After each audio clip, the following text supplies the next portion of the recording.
साथियों, आज हमारी चर्चा का विषय है सूरदास का वात्सल्य वर्णन। किसी कवि ने सूरदास के विषय में सच ही कहा है, सूर सूर तुलसी शशि उडगन केशवदास, अब के कवि खद्योत सम जह तह करत प्रकाश। वस्तुतः सूरदास हिंदी साहित्याकाश के ऐसे चमकते सूर्य हैं जिनकी चमक कभी मंद नहीं हो सकती। उनका संपूर्ण काव्य ब्रज भाषा का श्रृंगार है, जिसमें विभिन्न राग रागनियों के माध्यम से एक भक्त हृदय के भावपूर्ण उद्गार व्यक्त हुए हैं। सूरदास ने अपने काव्य ग्रंथ सूरसागर में नंद, यशोदा, गोपियाँ, ग्वाले आदि का बाल कृष्ण के प्रति प्रेम, आकर्षण, खीज, व्यंग, उपालंभ आदि सभी वात्सल्य रस की सामग्रियों का अत्यंत मनोहारी चित्र उपस्थित किया है। कृष्ण के सौंदर्य वर्णन तथा बाल क्रीड़ाओं का सूक्ष्म मनोवैज्ञानिक चित्रण सूरसागर में निहित है। वात्सल्य भाव के दो प्रमुख भेद हैं, संयोग वात्सल्य एवं वियोग वात्सल्य। सूरदास ने दोनों ही पर विस्तार से अपनी लेखनी चलाई है। सूरदास ऐसे भक्त संत हैं जिन्होंने श्रीमद्भागवत में निहित कृष्ण लीलाओं की काव्य में विस्तार दिया है। उनके विविधता भरे पदों में वात्सल्य के सूक्ष्माति सूक्ष्म वर्णन के कारण उन्हें बाल मनोविज्ञान का प्रबुद्ध पारखी कवि माना गया है। उन्होंने कृष्ण की बाल लीलाओं की जैसी मनोहर झांकी प्रस्तुत की है, वैसी विश्व के किसी भी भाषा के साहित्य में नहीं मिलती। इसलिए बाल वर्णन के लिए विश्व में वे अद्वितीय कवि सिद्ध हुए हैं। सूरदास की ऐसी अद्वितीय प्रतिभा के कारण विद्वानों को उनके जन्मांत होने का भ्रम भी होता है, परंतु यह एक भ्रम के अतिरिक्त कुछ नहीं है। यशोदा के वत्सल परख हृदय की अप्रतिम झांकी प्रस्तुत करने के कारण सूरसागर काल के पट पर एक अमिट चिन्ह बन गया है। कृष्ण के प्रति सख्य भाव का जैसा परिष्कार उन्होंने किया है, वहाँ तक किसी कवि की पहुँच नहीं हो पाई है। उन्होंने ईश्वर की भक्ति में लीन होकर आत्मानंद के लिए कृष्ण लीला के गीत गाए हैं। अतः उनके काव्य में संगीतात्मकता बहुत अधिक है। वे सुंदर को लेकर चले हैं। उनके बाल कृष्ण सुंदर हैं, मनमोहक हैं। सूरदास वल्लभ विचारधारा से प्रभावित एक धार्मिक अनुयायी थे।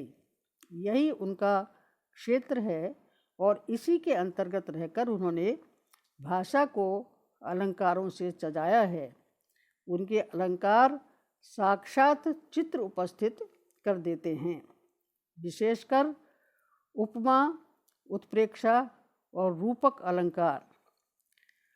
आचार्य शुक्ल ने लिखा है कि सूरदास वात्सल्य का कोना कोना झांक आए हैं। कृष्ण जन्म का समाचार सुनते ही ब्रज की गलियों में अपार आनंद का समुद्र उमड़ पड़ता है, जिसकी अभिव्यक्ति उन्होंने एक ग्वालिन के मुख से की है। शोभा सिंधु न अंत रहीरी, नंद भवन भरपूर उमग चली, ब्रज की बीथिन किरत बहीरी। यशोदा की गोद में विराजमान कृष्ण की छवि की सुंदर अभिव्यक्ति प्रस्तुत पंक्तियों में कवि ने की है। गोद लिए जसुदानंद नंदन, पीत झगुलिया की छवि छाजत, बिज्जुलता सोहत मनुकंदें। माता यशोदा उन्हें पालने में झुला झुलाकर सुलाते हुए अतुलित मातृ स्नेह व्यक्त कर रही है। जसोदा हर पालने झुलावे, हलरावे दुलराय मलावे, जोई सोई कछु गावे, मेरे लाल को आओ निदरिया, काहे न आन सुलावे, तू काहे न बेगह आवे, तो को कान बुलावे। कृष्ण अपने पैर के अंगूठे को मुख में लेकर चूस रहे हैं। ऐसी प्रवृत्ति लगभग सभी शिशुओं में मिलती है। कवि ने इस प्रस्तुति को इस प्रकार से दर्शाया है। कर पद गह अंगूठा मुख मेलत, प्रभ पौढ़े पालने अकेले, हरस हरस अपने रंग खेलत।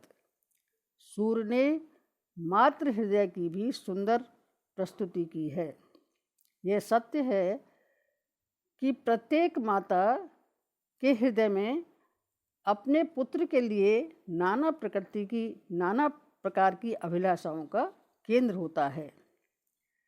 हर माता ये चाहती है कि मेरा बच्चा कब बड़ा होगा, कब वह घुटनों के बल चलेगा और कब उसके दूध के दांत निकलेंगे।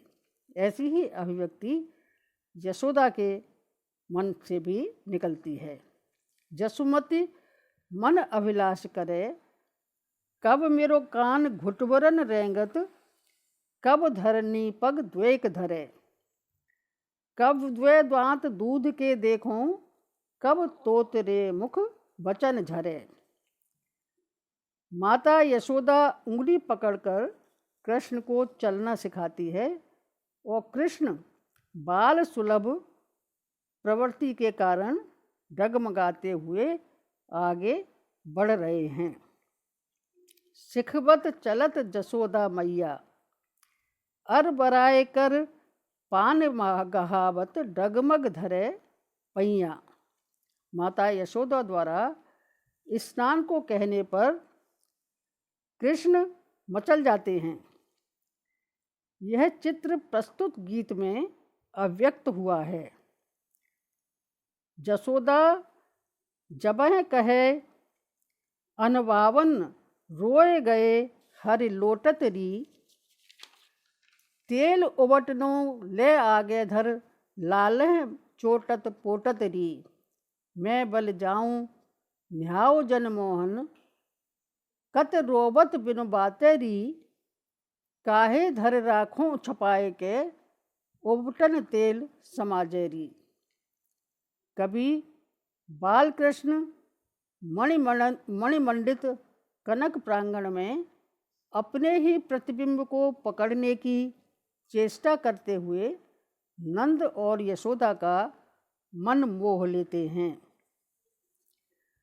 किलकत कान घुटवरन आवत, मन में कनक नंद के आंगन, बिंब पकड़बे धावत।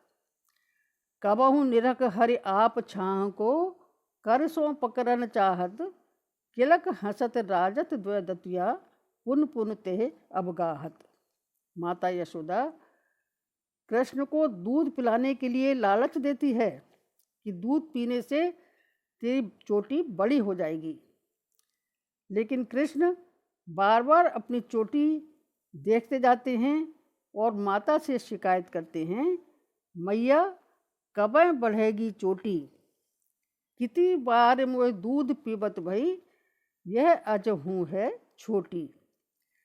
तू जो कहत बल की बैनी, ज्वै वह लांबी मोटी, कांचो दूध पियावत पचपच, देत न माखन रोटी। ऐसी कृष्ण की लीलाओं का सूरदास ने अत्यंत ही मनमोहक चित्र उपस्थित किया है। कभी कृष्ण ग्वालों के साथ गाय चराने के लिए जाने का हठ करते हैं और यशोदा ग्वाल वालों को सावधानी पूर्वक ले जाने के लिए कह देती है, लेकिन जब उसे पता चलता है कि सभी ग्वाले पेड़ के नीचे बैठकर बाल कृष्ण से गाय हकवाते हैं, तो बहुत क्रोधित होती है और कहती है, मैं पठवत अपने लड़का को आवे मन बहराए, सूर श्याम मेरो अति बालक मारत ताय रिंगाए। इन पंक्तियों में यशोदा के मन में ममता का अगाध सागर हिलोरें ले रहा है। यह है वात्सल्य भाव का वास्तविक चित्रण।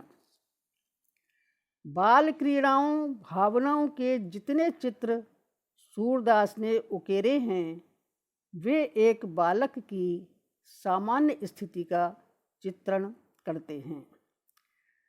कृष्ण बलराम की शिकायत करते हुए यशोदा से कहते हैं, मैया मोहि दाऊ बहुत खिजायो, मोसो कहत मोल को लीनो तो जसमत कब जायो। और तब माता यशोदा सौगंध कहकर कृष्ण को विश्वास दिलाती है, सूर श्याम मोह गोधन कीसो हो माता तू पूत। उक्त पंक्तियों में सहज वात्सल्य भाव झलकता है। सूरदास द्वारा रचित काव्य में राधा कृष्ण के बीच प्रेम का विकास शनै शनै होता है, स्वाभाविक रूप से हुआ है, जो शैशवोचित सरलता से प्रारंभ होता है और धीरे धीरे अनुराग बढ़ता जाता है। तो ये था कृष्ण के संयोग वात्सल्य का चित्रण। इसके दूसरे पक्ष वियोग वात्सल्य का चित्रण हम इसके दूसरे पार्ट में करेंगे। आज बस इतना ही। यदि आपको ये वीडियो पसंद आया है तो इसे लाइक और शेयर करना न भूलें तथा मेरे चैनल को सब्सक्राइब अवश्य करें। धन्यवाद।